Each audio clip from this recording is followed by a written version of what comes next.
Alors donc, bon, on suivait Brassens un peu de partout, il téléphonait chez moi, qui voulait voir Lolo, je montais à Paris, et j'avais une mairie.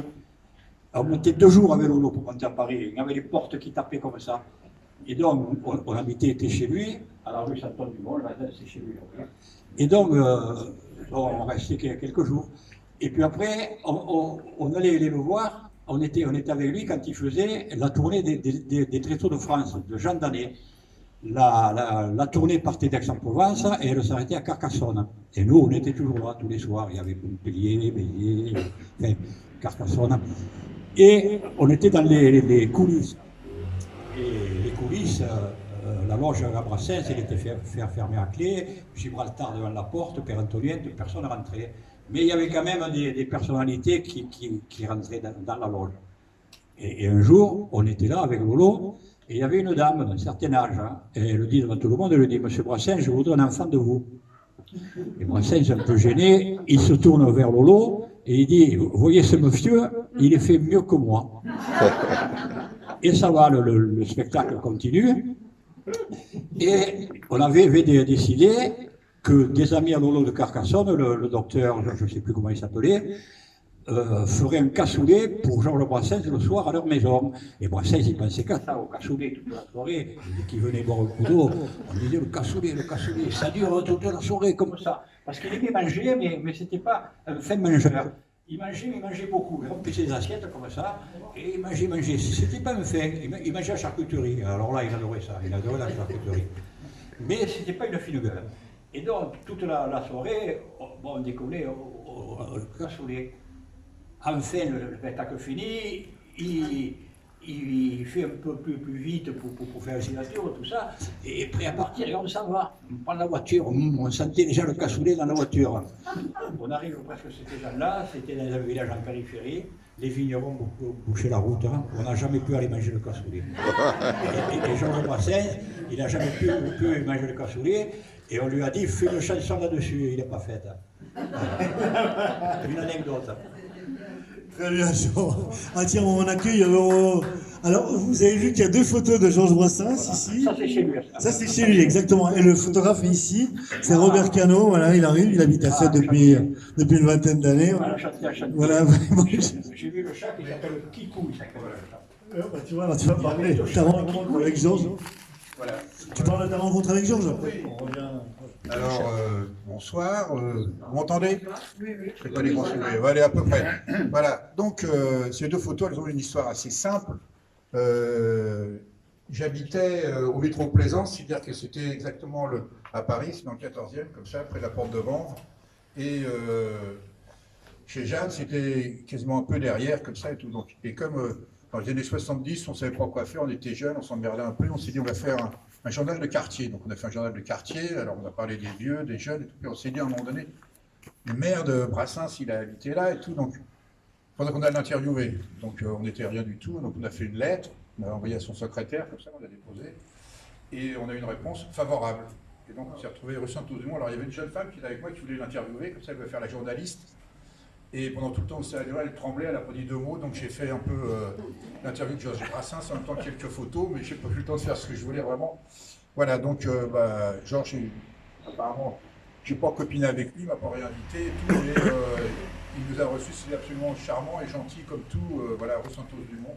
Il était gentil. Voilà, il était adorable et gentil, voilà. Et donc, voilà, je dois ça à Georges. Bravo, bien, merci.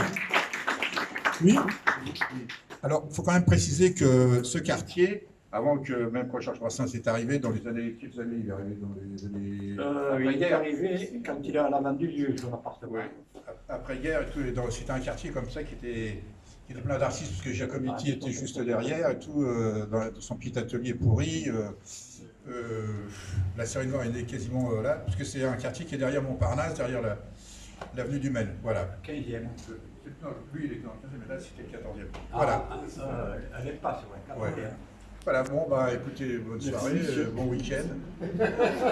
Oui, et alors, j'ai des regrets pour Georges, c'est que le Premier ministre, il est venu, tout ça, enfin, tous ces braves gens avec des galons, des trucs.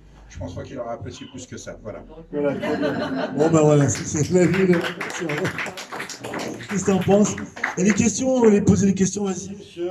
À ce sujet, non, c'est bon. Pas le micro, Thierry. Quoi? Non, à ce sujet, il y a une controverse au sein de l'équipe. Depuis le début, moi je dis Brassens président, oui, mais non candidat. Pour respecter l'idée Brassens. Non, mais c'est important. Brassens, il aurait été non candidat, tout comme sa non-demande en mariage. Il veut bien faire les choses, mais avec l'effort. D'accord, Thierry. Qu'est-ce que t'en penses? Ouais, il n'y aurait pas. Non, il n'y aurait pas. Oui, non, c'est amusant, mais c'est pas la même chose, parce que la non-demande en mariage, il affirme complètement son esprit libertaire. Parce que Brassens, malgré ce qu'on a dit qu'il est anarchiste, c'était faux. Il était libertaire.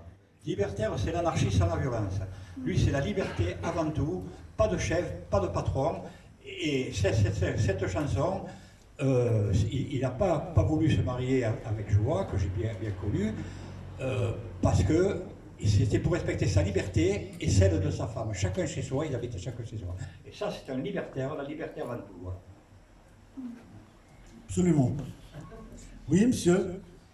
Voilà, il y a plusieurs ministres qui sont ici, monsieur Brunelin. Moi, personnellement, je suis ministre des gueux, n'est-ce pas, des humbles, puisque Brassens acceptait les humbles. Il y a d'autres ministres qui sont là qui, je pense, vont prendre la parole.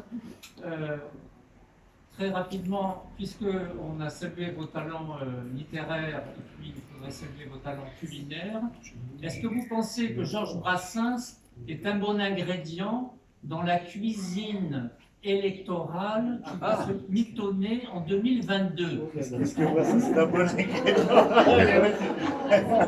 Non, mais c'est simple, je veux dire. C'est simple, pour avoir connu Brassens, bon, quand on côtoie un personnage comme ça, il est certain qu'on essaye toujours de comprendre ce qu'il a dans la tête. Bon, moi j'étais dans des situations avec lui différentes, dans des voitures, dans des bistrots, dans des tournées, dans des trucs comme ça. Ce que vous demandez, je pense pas, c'était pas son truc. La politique, Brassens, il avait fait une bulle, vous voyez, et il était dans cette bulle, vraiment. Alors il avait plusieurs cercles d'amis, le cercle des Sétois, le cercle de Chauvinel, le cercle des Parisiens. Mais croyez-moi, il était vraiment dans sa bulle. Ce qui se passait à l'extérieur, ça ne l'intéressait pas, vraiment.